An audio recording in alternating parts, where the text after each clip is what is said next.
Hello दोस्तों, स्वागत है आप सभी का मैथ्स वाटिका में। दोस्तों मैं हूं रुपेश यादव और यह आपका मैथ फाउंडेशन का 13वां क्लास है। इसके पीछे के क्लास में हम लोगों ने एलसीएम एचसीएफ के बेसिक थ्योरी को कंप्लीट किया था। तो आज से हम लोग टाइप वाइज क्वेश्चंस को करेंगे और आज हम लोग देखेंगे टाइप 1 के क्वेश्चन को। तो आ जाइए टाइप 1 को हम लोग शुरुआत करते हैं। यह आपका टाइप 1 का पहला क्वेश्चन है। देखिए पहला क्वेश्चन यह है, बोला है 3 संख्याओं का मौसा 12 है। मौसा का मतलब होता है HCF। मौसा दे रखा है 12। यदि वे 1:2:3 के अनुपात में हो तो वे संख्याएं क्या होंगी। देखो 1:2:3 के अनुपात में संख्या है। यह जो अनुपात आपका दे रखा है ना, यह संख्याओं का अनुपात दे रखा है। संख्याओं में क्या अनुपात है? 1:2:3। ठीक है, अब इसका मतलब एक बार समझ लेते हैं, फिर हम लोग क्वेश्चन को सोल्व करना शुरू करेंगे। संख्याओं में 1:2:3 का अनुपात है। इसका मतलब क्या हुआ? अनुपात दो राशियों के बीच के तुलनात्मक संबंध को करते हैं। जब दो संख्याओं का एग्जैक्ट वैल्यू ना मालूम हो करके उसका तुलनात्मक मान मालूम हो तो उसी को हम लोग अनुपात से दर्शाते हैं। जैसे इसका कहने का यह मतलब है कि पहला संख्या के 1 होने के केस में दूसरा संख्या 2 होगा। इसको हम ऐसे भी कह सकते हैं कि दूसरा संख्या पहला का 2 गुना है।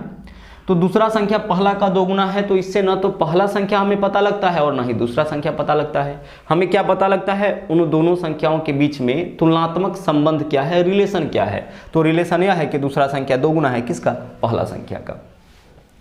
और तीसरा संख्या जो है वह पहला संख्या का 3 गुना है। तो यहाँ पे संख्या का एग्जैक्ट वैल्यू नहीं है, यह इन संख्याओं के बीच का केवल हमें संबंध पता है कि तीनों संख्याओं में क्या संबंध है।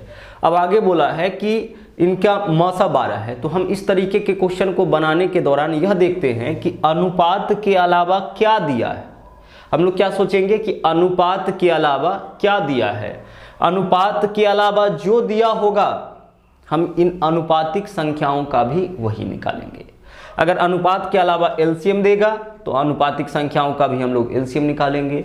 अनुपात के अलावा एचसीएफ देगा तो अनुपातिक संख्याओं का हम लोग एचसीएफ निकालेंगे। अनुपात के अलावा इनका योग देगा तो हम अनुपातिक संख्याओं का योग निकालेंगे। हालांकि वह सब तो यहाँ पे होगा नहीं, क्योंकि यह टॉपिक आपका एलसीएम एचसीएफ है, रेशियो तो हम लोग पढ़ नहीं रहे हैं। तो एलसीएम एचसीएफ में क्या मिलेगा? या तो आपको इनका मौसा दिया जाएगा या फिर इनका लसा दिया जाएगा। तो जो दिया जाएगा हम लोग वही निकालेंगे इन संख्याओं का। तो मौसा 12 दिया गया है तो हम 1, 2, 3 का मौसा निकालेंगे।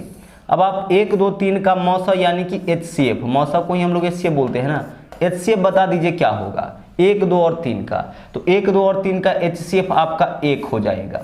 हमने मौसा निकालने का तरीका बताया है पीछे के क्लास में कि जब भी मौसा निकालना होगा तो सबसे छोटे वाले संख्या को पकड़िएगा और अगर छोटका सब को काट दिया तो मौसा छोटके हो जाएगा। और वैसे भी संख्याओं में अगर 1 शामिल हो तो उसका मौसा आपका 1 ही हो जाएगा। जैसे 1 और 4 का मौसा 1 होगा, 1 और 8 का मौसा 1 होगा। तो 1 के साथ चाहे जितने भी संख्या को आप मिला लीजिए, उन सभी संख्याओं का मौसा क्या होना है? 1 होना है। क्योंकि 1, 2 और 3 तीनों को काटने वाला सबसे बड़ा संख्या तो 1 ही होगा। तो हमने यहाँ पे मौसा निकाला तो इन तीनों का मौसा 1। अच्छा, यह जो मौसा निकला है वह रियल मौसा नहीं है, यह अनुपातिक मौसा है। तो अनुपात में इनका मौसा अनुपात 1, जबकि इनका रियल मौसा कितना दिया गया है? 12। तो अनुपात 1 का वैल्यू आपका कितना हो जाएगा? 12। देखो दोनों चीज को हम बराबर इसलिए किए हैं ना, क्योंकि यह भी आपका मौसा है और यह भी मौसा है, यह भी मौसा है, यह भी मौसा है। यह अनुपातिक मौसा है और यह रियल मौसा है। तो अनुपात 1 का वैल्यू आ गया 12 के बराबर। यानी इस पर्टिकुलर क्वेश्चन में अनुपात 1 जो है वह 12 को रिप्रेजेंट करेगा। तो अनुपात 1 बराबर 12, तो अनुपात 2 बराबर 2 गुने 12 हो जाएगा, 3 बराबर 3 गुने 12 हो जाएगा, 4 बराबर 4 गुने 12। यानी एक बार ऐसे क्वेश्चन में अनुपात 1 का मान निकल गया तो फिर आप जो चाहो निकाल सकते हो। तो अनुपात 1 का मान 12, तो पहला संख्या तो अनुपात 1 ही है, इसका मतलब इसका वैल्यू 12 हो जाएगा। अनुपात 1 का मान 12 हमें पता है, तो दूसरा संख्या अनुपात 2 है, तो अनुपात 1 का मान 12, तो 2 का मान 2 गुने 12 यानी 24 हो जाएगा। अनुपात 1 का मान 12 है तो तीसरा संख्या अनुपात 3 है, तो 1 का मान 12 तो 3 का मान 12 गुने 3 यानी 36 हो जाएगा। तो तीनों ही संख्या का हमें वैल्यू पता लग गया कि वह तीनों संख्या होगा 12, 24 और 36। ठीक है, चलिए आगे देखिए।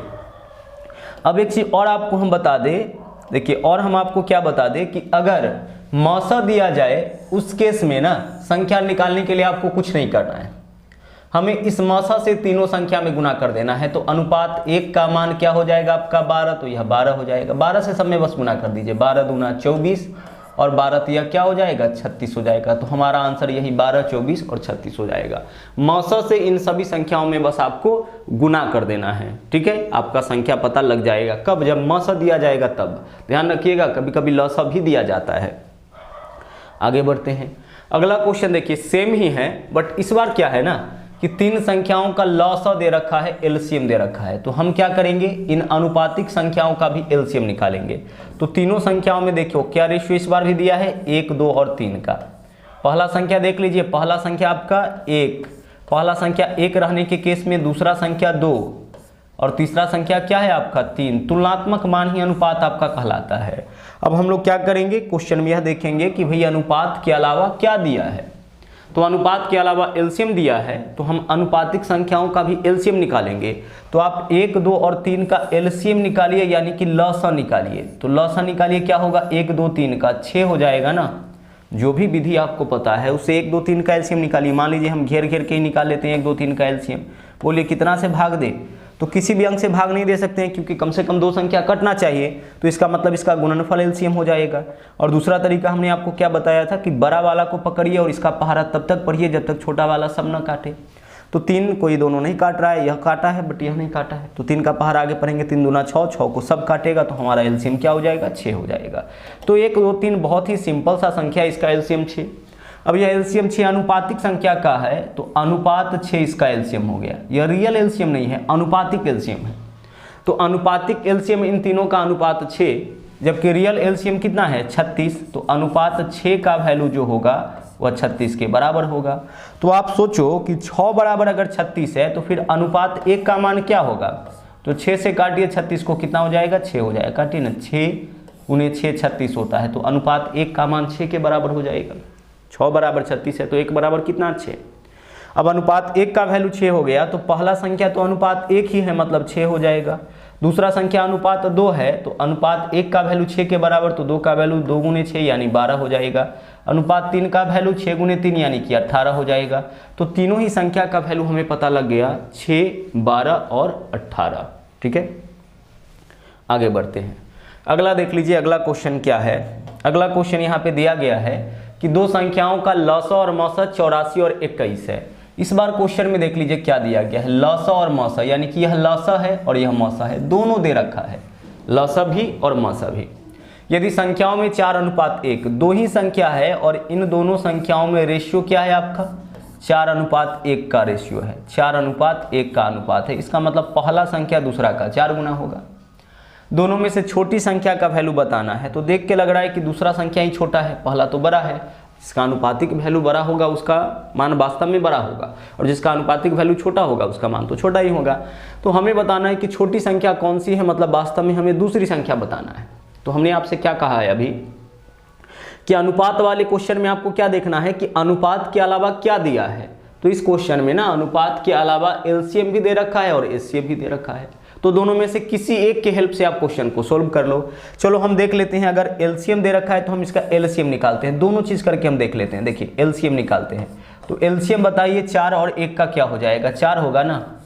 1 के साथ जो भी संख्या है उसका एलसीएम वही हो जाएगा। लघुत्तम निकालना है 4 और 1 का। तो अगर हम भाग विधि से भी निकाले तो किससे काटेंगे, किसी से नहीं काटेंगे, तो इस कटेगा या दोनों, तो इसका गुणनफल होगा वही एलसीएम हो जाएगा। तो 4 और 1 का एलसीएम 4, 1 के साथ जो संख्या होगा एलसीएम वही हो जाएगा, और 1 के साथ चाहे कोई भी संख्या रहे एचसीएफ 1 ही होगा, क्योंकि जो दोनों से कटेगा वह एलसीएम। तो 4 और 1 दोनों से कौन कटेगा, 4 कटेगा, और दोनों को काटेगा कौन, 4 को भी और 1 को, दोनों को कौन काटेगा, 1 काटेगा, तो 1 एचसीएफ हो जाएगा। तो यहाँ पे हम एलसीएम निकाले हैं। एलसीएम अनुपात में कितना, अनुपात 4, जबकि एलसीएम दिया कितना है 84। तो अनुपात 4 का वैल्यू कितना 84। तो अनुपात 1 का मान बताओ क्या हो जाएगा, 4 का मान 84, 4 से काटिए 84 को, कितना बार में कटेगा 21 बार में। तो अनुपात 1 का वैल्यू आपका 21 आ गया। तो अनुपात 1 का वैल्यू 21 आ गया, तो छोटी संख्या यही होगा ना, अनुपात 1 है छोटी संख्या का मान, और अनुपात 1 जो है वो किसके लिए है, कितना के लिए है, कितना को रिप्रेजेंट कर रहा है 21 को, यानी दूसरा संख्या या छोटी संख्या हमारा हो जाएगा 21। बड़ी संख्या 4 × 21 84 हो जाएगा। तो आप एलसीएम इस बार एलसीएम से इस क्वेश्चन को सोल्व किए। अब हम एचसीएफ से सोल्व करके देखते हैं। ठीक है, देखिए अनुपात में देख लीजिए इसका HCF क्या हो जाएगा, 4 और 1 का HCF यानी मौसा क्या हो जाएगा 1 होगा। तो अनुपात में इसका मौसा अनुपात 1, जबकि रियल मौसा कितना दे रखा है 21, तो अनुपात 1 का वैल्यू कितना आ गया, यहाँ भी 21 आ गया। तो हमने आपसे कहा था कि अनुपात के अलावा जो देगा ना अनुपातिक संख्या का वही निकालिएगा। तो इस बार एलसीएम भी दे दिया और एचसीएफ भी दे दिया, तो आपके मन में यह कंफ्यूजन आता कि भाई अब हम क्या करें, एलसीएम निकाले कि एचसीएफ निकाले, दोनों दिया है। तो अब आपकी मर्जी, आप या तो एलसीएम निकालो अनुपातिक संख्या का या एचसीएफ निकालो, जो निकालोगे उसके बराबर कर दो। अगर आप एचसीएफ निकालोगे तो बराबर में एचसीएफ यानी 21 कर दो आप, अगर आप एलसीएम निकालोगे तो बराबर में एलसीएम यानी कि 84 कर दो। जब दोनों दिया जाए तो दोनों में से कोई एक निकालेंगे और हम अपना आंसर निकाल लेंगे। अब हमें बताना है छोटी संख्या, तो दूसरी संख्या ही छोटी होगी। तो छोटी संख्या क्या है, अनुपात 1, और अनुपात 1 का मतलब कितना 21, यानी छोटी संख्या कितना हो जाएगा 21। तो इस क्वेश्चन का आपका आंसर 21 होगा। अब चलिए बढ़ते हैं हम लोग आगे। अगला क्वेश्चन देख लीजिए क्या है, बोला है दो संख्याओं का लघुत्तम समावर्तक यानी कि एलसीएम 48 है यदि वे संख्याएं 2:3 के अनुपात में। देखो दो संख्याओं में ना इस बार 2:3 का अनुपात है, ठीक है, दो संख्याओं में 2:3 का अनुपात है। एलसीएम दे रखा है 48, तो हम एलसीएम निकालेंगे, इसका जो देगा वही निकालेंगे ना, एलसीएम निकालेंगे। तो 2 और 3 का एलसीएम 6 होगा, 2 और 3 का एलसीएम लघुत्तम कितना होगा 6 होगा, इस दोनों का गुणनफल। तो यह एलसीएम अनुपातिक है, जबकि रियल एलसीएम कितना है इसका 48। तो अनुपात 6 का वैल्यू 48 के बराबर इस क्वेश्चन में हो जाएगा बस। तो अनुपात 6 का वैल्यू 48, तो अनुपात 1 का वैल्यू बता दो क्या होगा 8 होगा। 6 से काटोगे आप इसको 48, 6 8 48, यही तो होता है 6 8 48। तो अनुपात 1 का मान कितना के बराबर 8 के बराबर। अब अनुपात 1 का मान 8 के बराबर है, तो बोला है उनका योग कितना होगा, उन संख्याओं का क्या बताना है योग। तो देखो दो तरीका है योग निकालने का। एक तो तरीका यह है कि अनुपात 1 का वैल्यू 8 आया तो पहला संख्या अनुपात 2 है मतलब 8 दूना 16, और दूसरा संख्या अनुपात 3 है तो अनुपात 1 का मान 8 है तो 8 तिरिक 24। योग बताना है इन दोनों संख्याओं का, तो 24 और 16 कितना हो जाएगा 40। एक तरीका यह है। दूसरा तरीका देख लीजिए क्या है, और जिसका उपयोग आपको ज़्यादातर करना है। दूसरा तरीका है कि हमें योग बताना है तो हम अनुपात में ही योग निकाल लिए। कितना योग हो जाएगा अनुपात 5। दोनों संख्याओं का योग क्या होगा अनुपात 5 ही तो होगा ना, 2 और 3 5। तो यह जो योग आया यह तो अनुपातिक योग आया, तो अनुपात 5 योग है, और अनुपात 5 का वैल्यू क्या होगा, तो 1 का वैल्यू 8, तो 5 का वैल्यू 5 गुणे 8 यानी कितना 40। तो इन दोनों संख्याओं का योग हो जाएगा आपका 40। बिल्कुल भी देखो ऐसे क्वेश्चंस में ना आपको कलम उठाने की जरूरत नहीं पड़ेगी, हमें आपको समझाना है चीज़ों को, इसलिए हम इतना सोल्व करते हैं। नहीं तो हम सीधे कह सकते हैं कि 2 3 का एलसीएम 6, 6 बराबर 48 है ना, तो 1 का वैल्यू 8 हो गया, तो 8 पंचे 40 हमारा योग हो जाएगा। अनुपात में योग कितना 5, तो अनुपातिक योग 5, इसको रियल में कन्वर्ट कर देना है, तो अनुपात 1 का वैल्यू 8, तो 5 का वैल्यू 5 8 40। अगले क्वेश्चन की ओर बढ़ते हैं। अगला देख लीजिए सवाल क्या है, हमसे यह पूछा है कि दो संख्याओं का मौसा 8 है, महत्तम समावर्तक 8 है। तो बोला है निम्नलिखित में से कौन सी ऐसी संख्या है जो उसका लघुत्तम समावर्तक नहीं हो सकती है। देखो दो संख्याओं का मौसा क्या है 8 है, तो कौन सा लौसा नहीं हो सकता है यह आपको बताना है। देखिए हर एक टाइप का हम लोग क्वेश्चन देखेंगे, हर प्रकार के क्वेश्चन को हम लोग देखेंगे, ताकि जब आप एग्जाम में जाए, किसी भी एग्जाम को देने के लिए आप जाए, क्योंकि आपका फाउंडेशन बैच है, इसमें बिल्कुल जीरो से लेकर के एडवांस लेवल तक के क्वेश्चन को हम कराएंगे, और ऐसे कराएंगे कि चीज़ें आपको बहुत ही ज़्यादा सिंपल लगेंगी। बस आप उसको अच्छी तरह से सीरियल से आप देखते रहिएगा, है ना, जिस तरीके से जिस वे में आपका क्लासेस चल रहा है उसी वे में आप इसको देखते रहिएगा। बिल्कुल भी मैथमेटिक्स में आपको समस्या नहीं होने वाली है। ओके चलिए, तो बोला यह गया है कि दो संख्याओं का मौसा 8 है, तो लौसा कौन नहीं हो सकता है। तो एक बार आपको हम मौसा और लौसा में संबंध बता दें, जैसे HCF और LCM, इसमें क्या संबंध होता है वो हम आपको बता देते हैं। अगर हम कंपैरिजन करें, तुलना करें, तो HCF छोटा होगा हमेशा LCM से। HCF क्या होगा छोटा होगा किससे LCM से। जैसे हम निकाल लेते हैं, कोई भी दो संख्या हम ले लेते हैं, 12 और 18 ले लेते हैं। अब 12 और 18 का आप HCF बता दो क्या होगा 12 और 18 का, तो यह दोनों कितना से कटेगा 6 से कटेगा, तो HCF 6 हो जाएगा। 6 जो है 12 को भी काटेगा 18 को काटेगा, तो वह बड़ी से बड़ी संख्या जो दी गई सभी संख्या को काटे वही मौसा होगा ना, तो इस दोनों का मौसा 6 हो जाएगा। अच्छा इस दोनों का एलसीएम निकालो, तो 12 और 18 दोनों से कटने वाली सबसे छोटी संख्या कौन हो जाएगी 36 होगी, 12 और 18 दोनों से कटने वाला है, या एलसीएम निकालना है तो बड़ा वाला को पकड़ेंगे, पहाड़ तब तक बढ़ेंगे जब तक छोटा वाला ना काटे। तो 18 दूना 36, 36 को यह दोनों काटेगा, एलसीएम 36। अब संबंध चेक करिए, देख लीजिए एलसीएम और एचसीएफ में क्या है। एचसीएफ जो है वह हमेशा किसको काटेगा, वह हमेशा एलसीएम को काटेगा। देखिए 6 काट रहा है ना 36 को, एलसीएम जो है एचसीएफ जो है हमेशा किसको काटेगा, एलसीएम को काटेगा, छोटका काटेगा ना बड़का को। तो छोटका कौन है, एचसीएफ। तो एचसीएफ ऑलवेज किसको काटेगा, एलसीएम को काटेगा। तो जिन संख्याओं का एचसीएफ 6 होगा ना, उनका एलसीएम वही संख्या हो सकता है जो 6 से कटेगा। कोई दो संख्या लेकर के आप चेक कर लीजिए। हम 8 और 12 ले लिए, इसका अगर हम आपसे कहें कि भाई मौसा बताओ तो मौसा 4 हो जाएगा, लौसा बताइए तो लौसा 24 हो जाएगा। अब देख लीजिए एचसीएफ जो है वह किसको काट रहा है, एलसीएम को काट रहा है।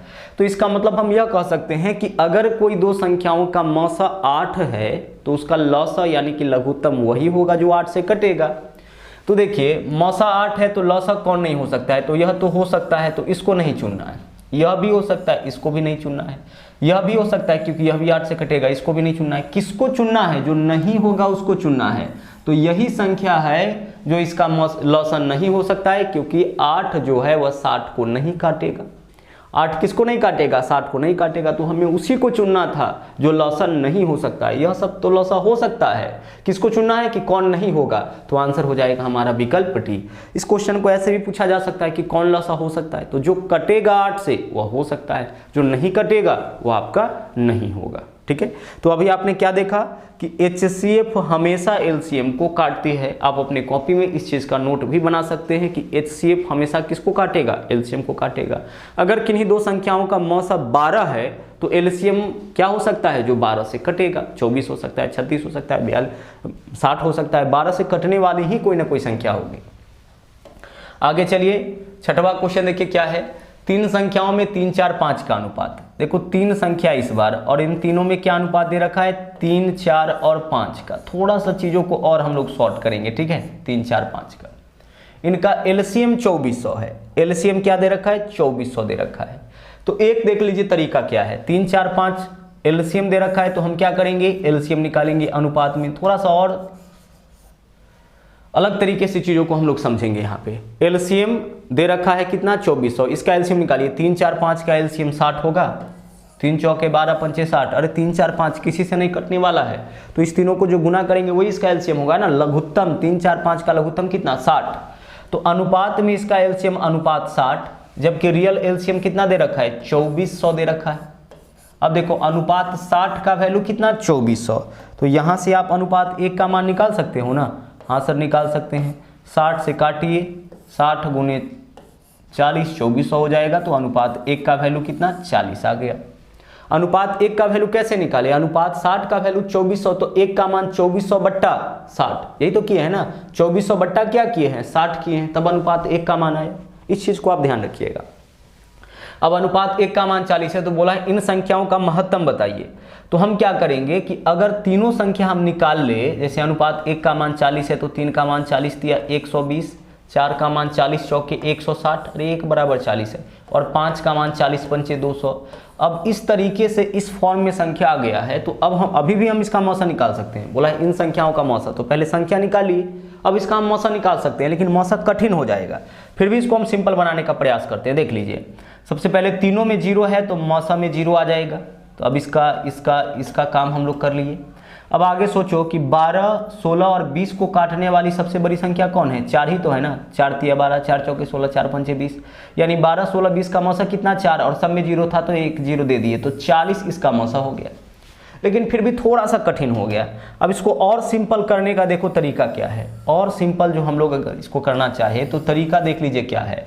दिया क्या गया है क्वेश्चन में, दिया गया है क्वेश्चन में इनका एलसीएम 2400 है। एलसीएम कितना है, 2400 है। आप देखो यहाँ पे क्या करना है, जबकि इसका एलसीएम क्या होगा, 3, 4, 5 का एलसीएम 60 होगा, तो 2400 में 60 से भाग कर लीजिए, किसका मान निकल जाएगा, अनुपात 1 का। 2400 इसका वास्तविक वैल्यू है, और जो अनुपातिक वैल्यू है उससे भाग कर लीजिएगा तो एलसीएम निकल जाएगा। यह भी आपका देख लीजिए, यह भी आपका एलसीएम है, यह भी एलसीएम है, यह वास्तविक है, यह अनुपातिक है, तो वास्तविक वाला ऊपर, अनुपातिक वाला नीचे, अनुपात 1 का मान निकल गया।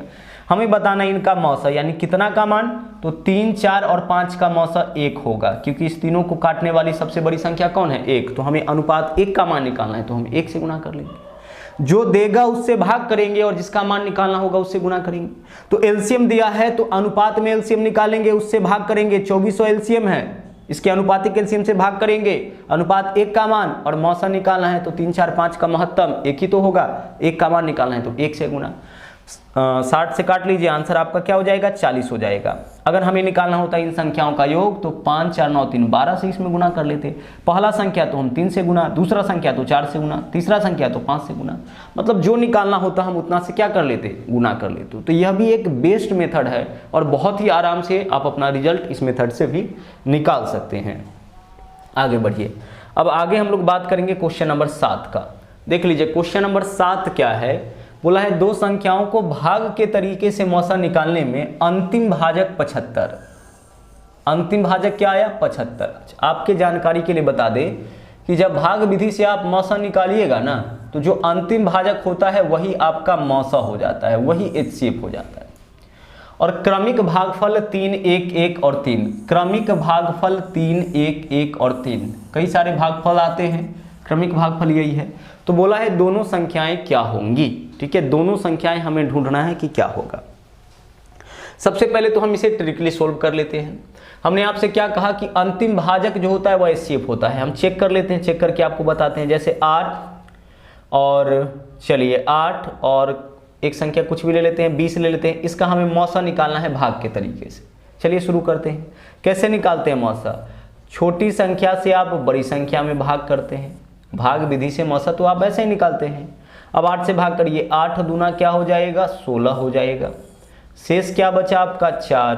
फिर आप क्या करते हैं, इस 4 को ऐसे घेरते हैं और यहाँ वाले संख्या को फिर यहाँ लिखते हैं, काटते हैं इसको, 4 दूना 8। अब पूरा पूरा कट गया। जब पूरा पूरा कट जाता है तो मौसा हमारा आ जाता है, नहीं कटता है तो हम और आगे बढ़ते। पूरा पूरा कट गया। अब पूरा पूरा कटने के बाद जो अंतिम भाजक है वही तो हमारा मौसा है ना, तो हमारा मौसा कितना हो जाता है, 4 हो जाता है। ऐसे ही आप निकाले हैं बचपन से, तो यही तरीका सीखते आ रहे हैं मौसा निकालने का।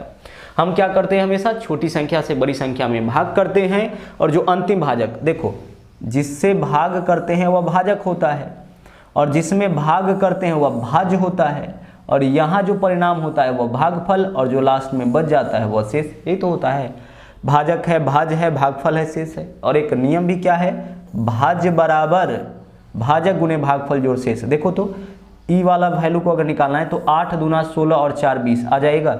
इस वाले वैल्यू को निकालना है तो 4 दूना 8 में यहाँ शेष कुछ नहीं है, 0 ऐड करेंगे तो क्या हो जाएगा, 8। यही फॉर्मूला यूज करते हैं। तो हमने आपसे अभी क्या कहा कि भाग विधि से अगर आप मौसा निकालने के लिए चलिएगा तो जो अंतिम भाजक होता है वही महत्तम होता है। तो महत्तम कितना हो गया यहाँ पे, एचसीएफ हो गया आपका 75। अब देखिएगा कितना सिंपल हम लोग अपना आंसर निकालते हैं। मौसा 75 बोला है कि दो संख्याओं को भाग के तरीके से मौसा निकालने पर अंतिम भाजक यानी कि एचसीएफ 75 है, क्रमिक भागफल 3, 1 और 3 है, तो वे संख्याएं, मतलब हमें यह बताना है कि वह दोनों संख्या कौन है जिसका मौसा 75 होगा। तो मौसा 75 उन्हीं संख्याओं का होगा जिसको 75 काटेगा। उन्हीं दोनों संख्याओं का मौसा 75 हो सकता है जिन दोनों को 75 काटेगा। अब 75 का तो पहाड़ा आता नहीं है, तो 75 को 2 भागों में बांटेंगे। 75 से वही कटेगा जो 25 से भी कटे और 3 से भी कटे। अब सिंपल हो गया हमारे लिए।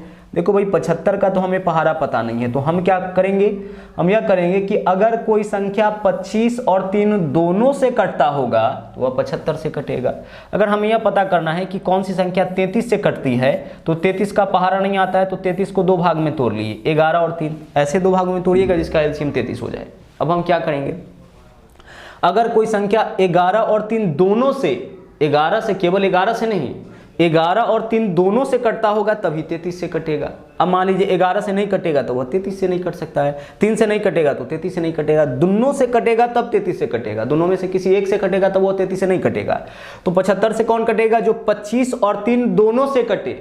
केवल 25 से कटने वाला 75 से नहीं कटेगा, 25 से कटने वाला का संभावना है कि 75 से कटेगा, 3 से कटने वाला का संभावना है कि 75 से कटेगा। 75 से वही कटेगा जो इस दोनों से कटे। बट अगर इस दोनों में से किसी एक से कोई संख्या नहीं कट रहा होगा तो वह कभी 75 से नहीं कटेगा।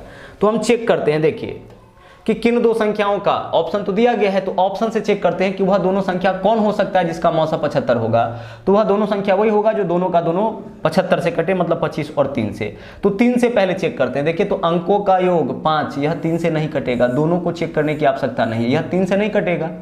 अब 3 से नहीं कटेगा तो 25 से कट भी जाए फिर भी 75 से नहीं कटेगा, क्योंकि 75 से तो वह कटेगा जो 3 और 25 दोनों से कटे। तो हमें इसको अब चेक करने की आवश्यकता नहीं है। इसको चेक करिए, देखिए 5, 8, 13 और 1 14, इसके अंकों का योग 14 आया, तो यह भी आपका, यह संख्या भी आपका 3 से नहीं कट रहा है, 25 से कट भी जाएगा फिर भी 75 से नहीं कटेगा। आगे चेक करते हैं, इसको चेक करते हैं। 5 2 7 5 12 3 से कट रहा है, 5 7 12 8 20 21 3 से कट रहा है। अंतिम दो अंक 25 से कट रहा है, 25 से कट जाएगा, 25 या 75, 25 का 3 का नियम यह है कि जिसके अंकों का योग 3 से कटेगा वो 3 से कटेगा, और 25 का नियम यह है कि जिसका अंतिम दो अंक 25 से कट गया या जिसके अंतिम में 2 0 होगा वो 25 से कटता है। अंतिम दो अंक 25 से कट रहा है, अंतिम दो अंक 25 से कट रहा है, तो यह दोनों 25 से कटेगा। अंकों को जोड़े तो 5 2 7 5 12, अंकों का योग 3 से कट रहा है, अंकों का योग 3 से कट रहा है, मतलब यह ऐसा विकल्प है जो 25 से भी कट रहा है 3 से भी कट रहा है, तो इसी दोनों का HCF 75 हो सकता है।